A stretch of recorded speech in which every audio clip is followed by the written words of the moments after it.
gig was quite crowded. Like last time I saw in Brussels, it was in a bike shop. So there was a big difference. And then you play also big festivals this summer, like Door, Pukkelpop. How's the audience like usually for you? We have to find out, but I think today was quite nice. There were a lot of people. Also last week Door Festival, we were opener on the Cannibal stage, but we had a lot of people. So it's nice, but every concert for us it's always a surprise how many people, how will they react. We have to see, and then during the concert I think the longer we play, maybe the audience sometimes also needs some time to get into the music, to adjust a bit. Yeah, but today was nice. I think we got a good response also. I think what I've noticed on tour and here in Boomtown today too was that yes, we do play a lot of festivals, but we're not a like party band or hey, let's play a song. I don't know. We're not that kind of band. We're a bit more earnest, and people in the audience follow that, and that's really cool to I don't know, achieve. It's a bit a strange word to describe, but it feels like you can do something where everybody's concentrated, also in the audience, and that's, I think, difficult. I'm glad that we can reach that point also with the audience, that everybody's concentrated, everybody's really listening to what you're doing. If you can get the people quiet at the festival during the quiet parts, it's very nice. And I think today that was like this, and also on Doer Festival, like even in the big tent, like in the quiet parts, people were quiet, they were listening. So when you're on stage, it's nice to hear that. If they talk too much, it gets you out of your concentration when you're playing the music, and that's never good for the concert. So you always, if it's a crowdy, if it's a loud audience, you have to really concentrate to stay in the music. And on Doer and Boomtown, we achieved that. We could stay in the music. We could stay in the zone or something, you know. Yeah, that's what I was wondering about, especially at Doer. It's not famous for being a really nice audience. It's usually really party people, and I wondered if your music would fit there. So I wasn't there, but apparently surprisingly good, to be honest. You could hear a needle drop, which was completely against our expectations. I was expecting the worst, but everybody was really listening, so that was And awesome. what's the best experience for you live? So you played in a lot of places, small bars, big festivals, you played even in Japan. So what's the ideal thing for you? I think it's very nice for us after 8 years of playing concerts that we get somehow like recognition in Belgium, and we can play some nice festivals. So of course it's very good that we can play them.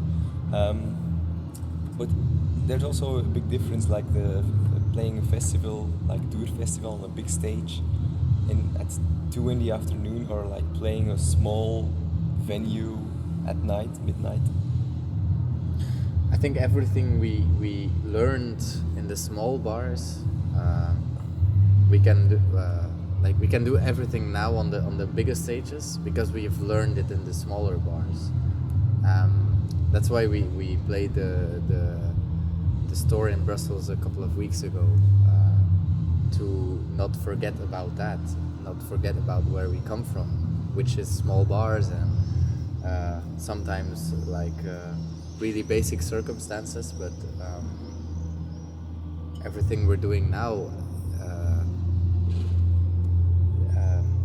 comes from there in a way. So what is better? I don't know. we have our story.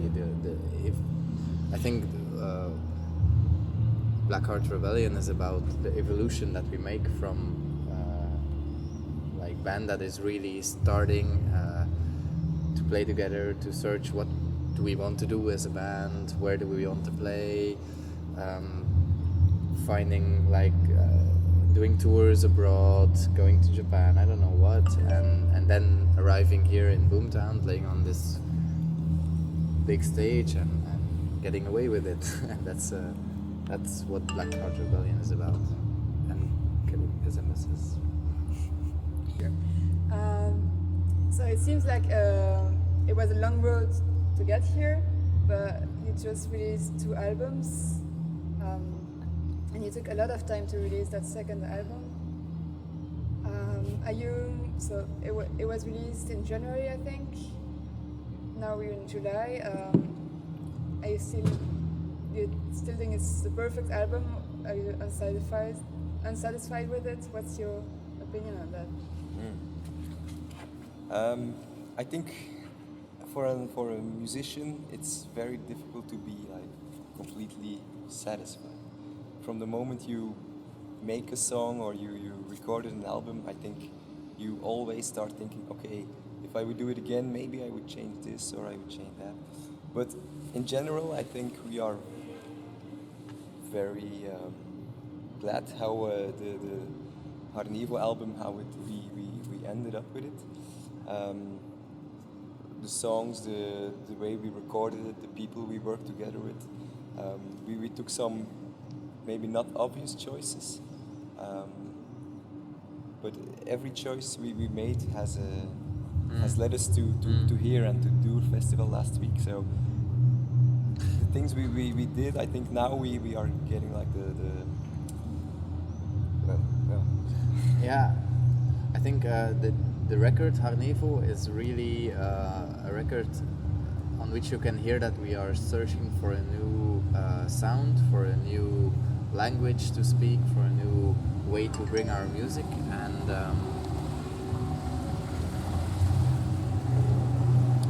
that's what I like about the Harnevo, that you hear everything is about searching, and it's in that way it's a really honest record, because the lyrics are about that. You can hear it in the music, in the experiments that are on the records.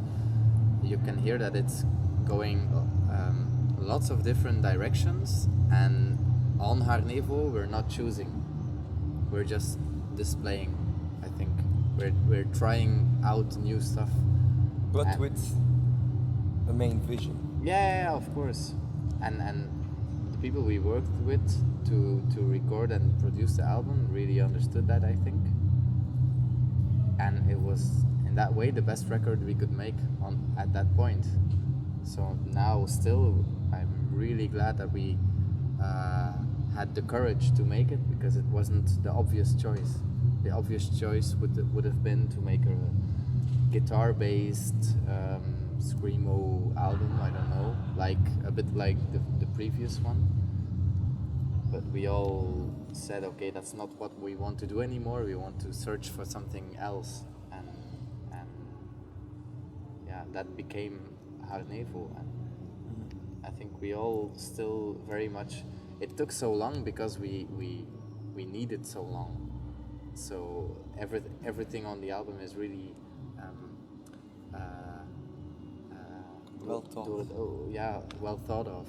Nothing's like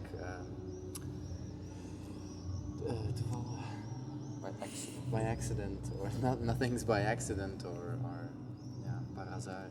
It's just a lot of whatever.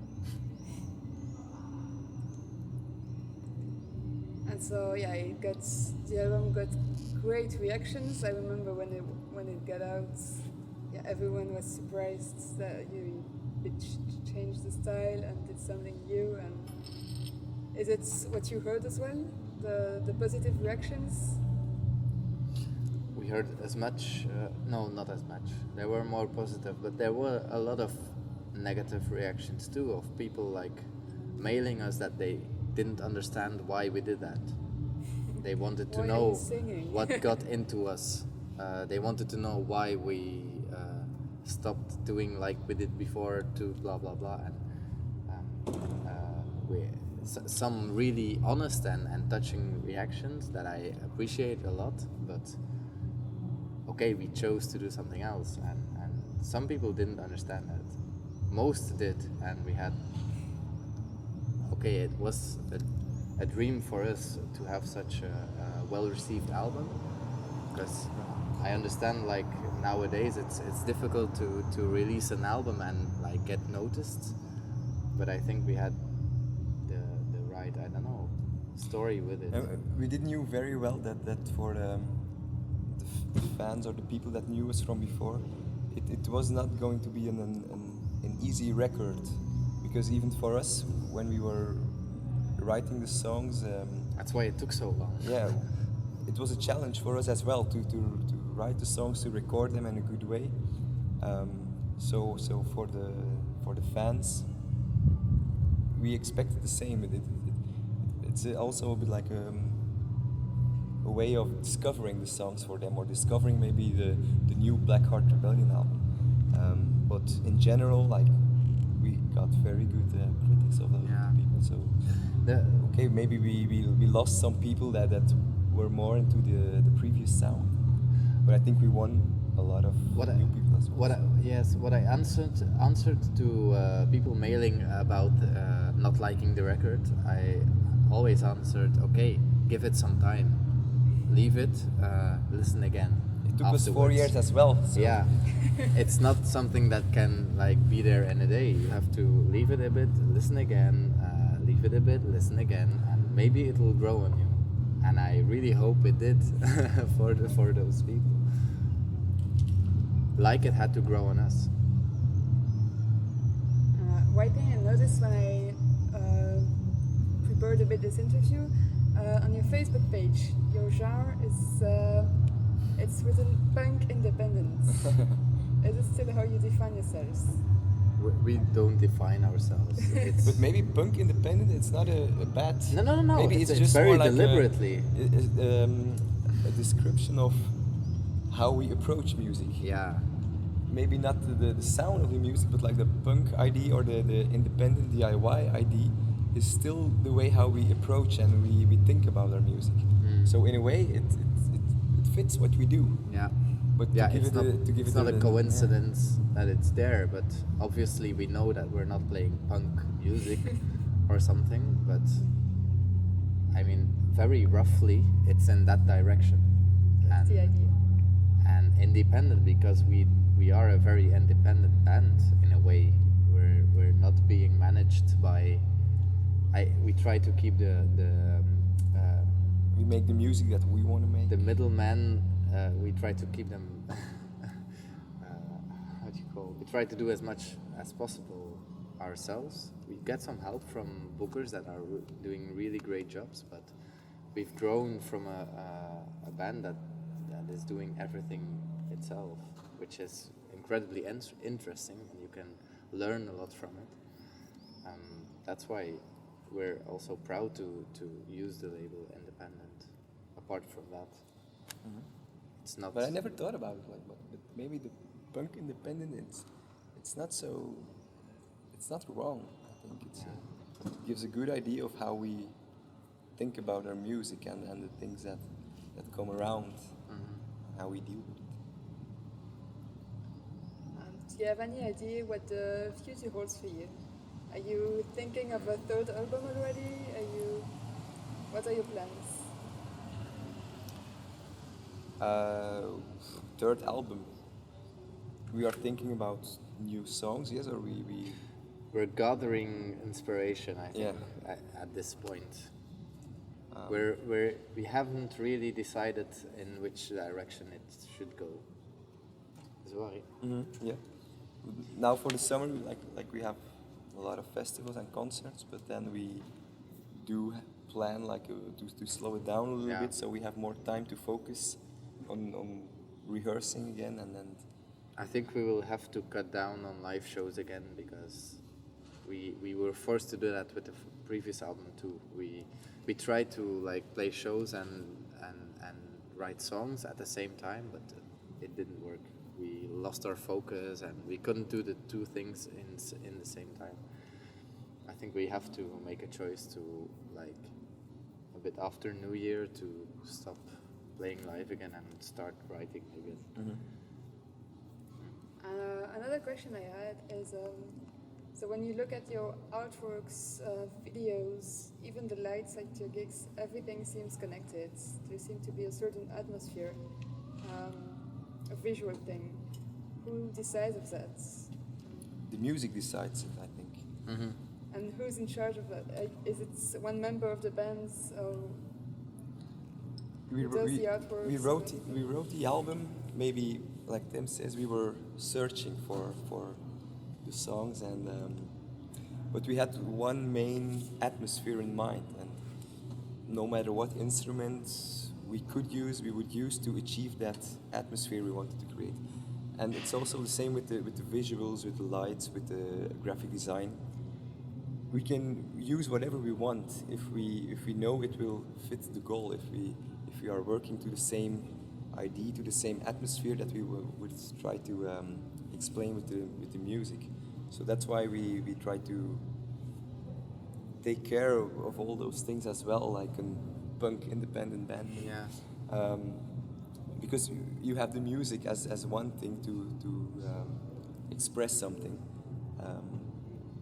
But it's nice if it doesn't stop with just the music. If you can create a whole thing around the music, and I don't mean it in a theater way or in a show thing or something, but we're just not that kind of band. But that doesn't mean that the light should not be in sync with the music. Yeah. That doesn't mean that the artwork should not be in sync with what's on the album. In fact, it's for us. It's we've always taken care of every aspect of the band, which means the artwork, which means releasing our own stuff and distributing it, which means everything in the chain of the music thing. So it's logical to do that live too, to create something that is a whole, that is where everything fits, where everything is right. And so light is very important, has become very important to us. Before we were playing small clubs and okay, there's no light, there's like just this one light, and that was really cool for a couple of years, and it was like that. Now we've got something more to play with, and I really freak out when I see a light guy going like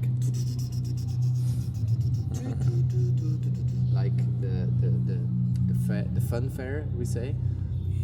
When it's not our own light guy, the only thing I say to him is don't make it a funfair. Just like be easy, don't do too much. And it's really difficult apparently for light people sometimes to just go easy and follow the music.